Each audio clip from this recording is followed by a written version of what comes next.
নমস্কার। আজকে তুলা রাশিকে নিয়ে বলবো। তুলা রাশির ক্ষেত্রে সূর্যদেবের রাশি পরিবর্তন।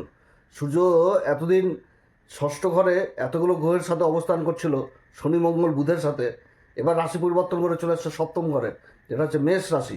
এখানটাতে সূর্য উচ্চ অবস্থান হয়ে যাবে।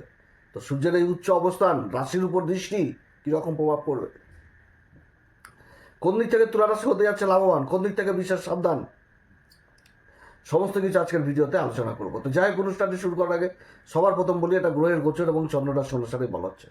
এবং তার সাথে বলবো, যদি অনুষ্ঠানটি ভালো লাগে তাহলে লাইক শেয়ার কমেন্ট অবশ্যই করবেন এবং সাবস্ক্রাইব করবেন। আগামী দিনে বহু ভিডিও দেওয়া হবে তুলা রাশি সম্পর্কিত। যারা জ্যোতিষী শাস্ত্রকে খুব ভালোবাসেন, ইন্টারেস্টেড, গুরুত্ব দেন, আশা করছি তারা বিশেষভাবে উপকৃত হবেন। তো তুলা রাশিতেই কিন্তু সূর্য নিচ হয়ে যায়, এবার উচ্চ হচ্ছে সপ্তম ঘরে এবং রাশির উপর দৃষ্টি দিচ্ছে, উচ্চ দৃষ্টি দিবে। কোন দিক থেকে প্রভাব? এবং তুলা রাশিতে লাভের ঘরটাই হচ্ছে সূর্য।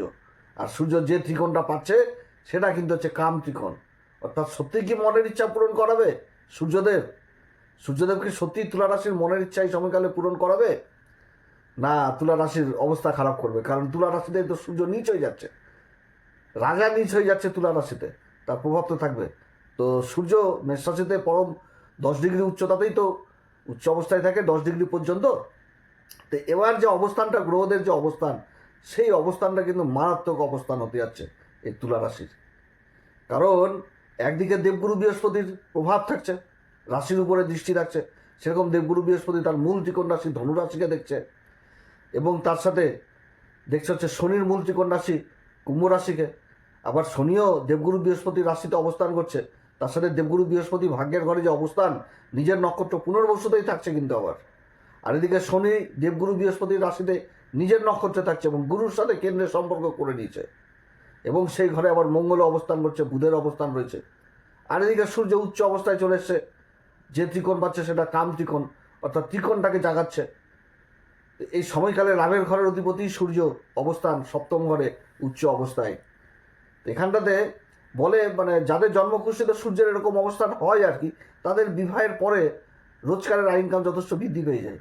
হ্যাঁ, সপ্তম ঘরের সূর্যের একটা বাজে প্রভাব থাকে, উচ্চ অবস্থায় থাকছে এটা ঠিক, একটা রবাবী চালচলন, হুকুমদারি মনোভাব, এগুলো অবশ্যই থাকবে। কিন্তু তার মধ্যেও রোজগারের ইনকাম, সমাজে মান সম্মান, পদ প্রতিষ্ঠা, এগুলো অবশ্যই থাকে, এগুলো অবশ্যই থাকে। কারণ লাভ তো নিয়ে আসবে সূর্যই, আর অবস্থান করছে সপ্তম ঘরে। তো পার্টনারের মধ্যে যতই খোটাখুটি থাকুক, কাজকর্ম যথেষ্ট ভালো হবে এই সময়কালে, যারা পার্টনারশিপে কাজকর্ম করছেন। আর দাম্পত্য জীবনেও সেটা খুঁটিনাটি থাকলেও দাম্পত্য জীবনে একটা ভালো তাল বা ভালো মানে সম্পর্ক, এই জিনিসটাও থাকবে এই সূর্যের এই অবস্থানে। তো সূর্য যে মুহূর্তে রাশি পরিবর্তন করবে সে সময় আবার 3টি নক্ষত্র অবস্থান করবে। যেমন হচ্ছে কেতুর নক্ষত্রে থাকবে 14 তারিখ থেকে একদম 27 তারিখ পর্যন্ত। ভরণী বলছি, অশ্বিনী নক্ষত্রে। অশ্বিনী নক্ষত্রের অধিপতি হচ্ছে কি কেতু, আর অধিপতি দেবতা হচ্ছে অশ্বিনী কুমার। অশ্বিনী কুমার হচ্ছে সূর্যদেবের সন্তান। তারপরে আবার 28 তারিখ থেকে 10ই মে পর্যন্ত থাকবে ভরণী নক্ষত্রে, শুক্রের নক্ষত্রে। শুক্র অধিপতি আর অধিপতি দেবতা তো যমদেব। তো যম তো হচ্ছে সূর্যেরই সন্তান। আবার কৃত্তিকা নক্ষত্রে থাকবে, কৃত্তিকা নক্ষত্রে 11 তারিখ থেকে থাকবে, নিজের নক্ষত্রে সূর্য উচ্চ অবস্থায় থাকবে, তবে বেশি দিনের জন্য না, এই অবস্থাতে থেকে আবার রাশি পরিবর্তন করবে।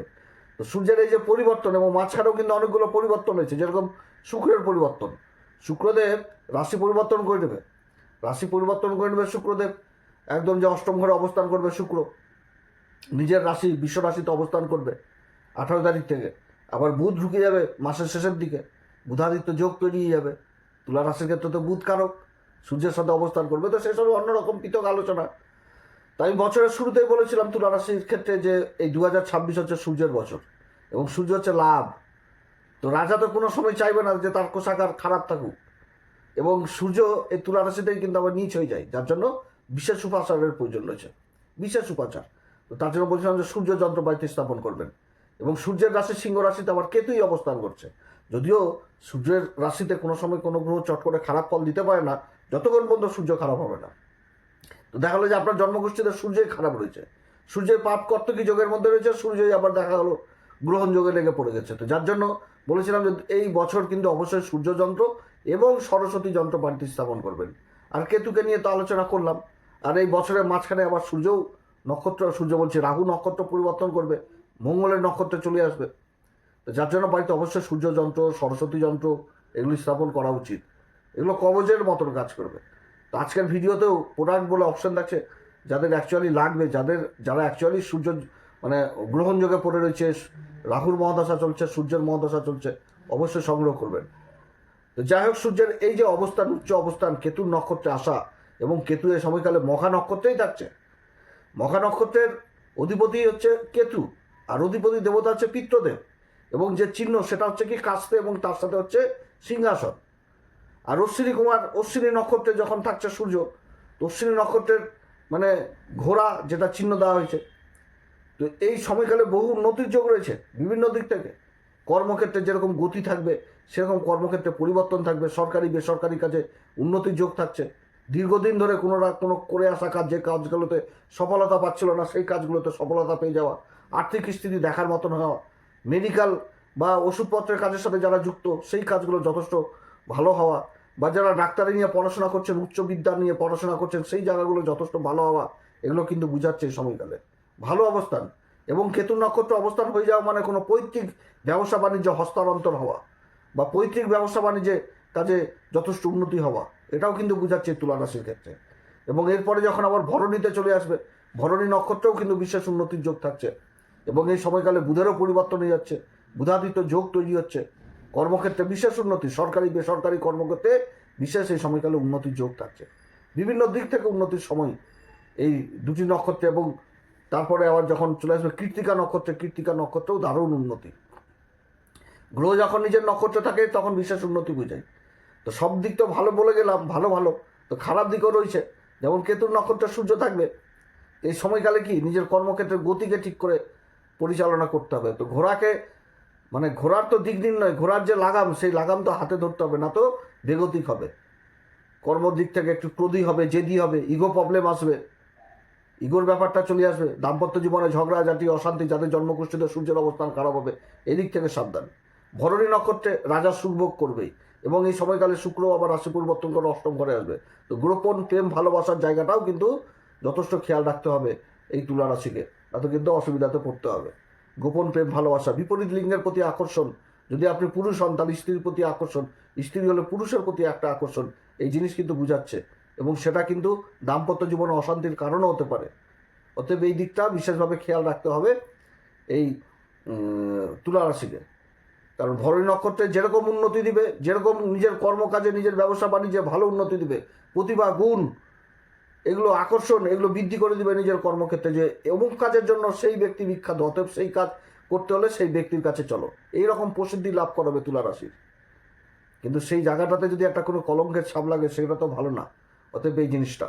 আর কৃত্তিকাতে যখন থাকবে তখন ইগোর প্রবলেম দিয়ে দিবে। এখানটাতে কৃত্তিকা ধারালো অস্ত্র, মানে একটুতেই কোনো কথাবার্তার দিক থেকে সাবধান এই সময়কালে মঙ্গলের রাশি পরিবর্তন হয়ে যাবে, ওই সপ্তম ঘরে চলে আসবে। কথাবার্তা দেহে লাগবে না, হারে লাগবে, কিন্তু ম্যানেজমেন্ট বুধ করবে, এটাও ঠিক, বুধের অবস্থান, কিন্তু এই জায়গাটাও ঠিক রাখতে হবে এই সময়কালে। না তো কথার মায়াজাল ভালো দিকে না গিয়ে খারাপ দিকে চলে যাবে, যে দেহে লাগবে না, হারে লাগবে, হওয়া কাজ বিগড়ে যাবে। অতএব নিজের কথাবার্তা, ইগো, এগুলো দিক থেকেও সাবধান, যে আমি ওর পাশে বসবো কেন, সম্মানের খিদা বেড়ে যাবে, এগুলো দিক কিন্তু যথেষ্ট খেয়াল রাখতে হবে এই সিংহ রাশি বলছি, তুলা রাশিকে। তো যাই হোক, এই সময়কালে কোন উপাচার করবে, প্রত্যেকদিন হনুমান চল্লিশা, বজ্রংবান, শ্রীরাম সীতা প্রণাম মন্ত্র সহকারে পড়তে হবে। সূর্য উদয় পর্যন্ত ঘুমানো যাবে না, সূর্য উদয়ের আগেই কিন্তু বিছানা ছাড়তে হবে। পিতার সাথে সম্পর্ক ভালো রাখতে হবে। রবিবার দিনটি বিশেষ করে মানতে হবে। সূর্য যন্ত্র বাড়িতে স্থাপন করতে হবে, সূর্যদেবকে বিশেষভাবে অর্ঘ্য দিতে হবে। পিতামাতার আশীর্বাদ নিয়ে বহু কাজ করতে হবে। যারা গুরুর দীক্ষা নেননি, অবশ্যই গুরুর দীক্ষা নিতে হবে। তবে তুলা রাশির ক্ষেত্রে গুরুর অবস্থান এবং শনির অবস্থান, এটা কিন্তু বুঝাচ্ছে এই সময়কালে যে নক্ষত্রগুলো পাচ্ছে, উত্তরা ভাদ্রপদ নিজের নক্ষত্রে থাকছে কিন্তু শনিদেব, এবং দেবগুরু বৃহস্পতি নিজের নক্ষত্র পুনর্বসুতে থাকছে। এই সময়কালে যেরকম কর্মক্ষেত্রে শালীনতা, ভদ্রতা, দায়িত্ব, কর্তব্য যেরকম দেবগুরু বৃহস্পতির মাধ্যমে বুঝাচ্ছে, সেরকম কিন্তু শনিও বুঝাচ্ছে যে কোনো কর্মক্ষেত্রে নিজের বুদ্ধি, নিজের বিবেক, নিজের শালীনতা, নিজের স্থিরতা, নিজের ধৈর্য, এবং তার সাথে হিসাব, ক্যালকুলেট, অঙ্ক, এগুলোও কিন্তু মেনটেন করতে হবে তুলা রাশিকে।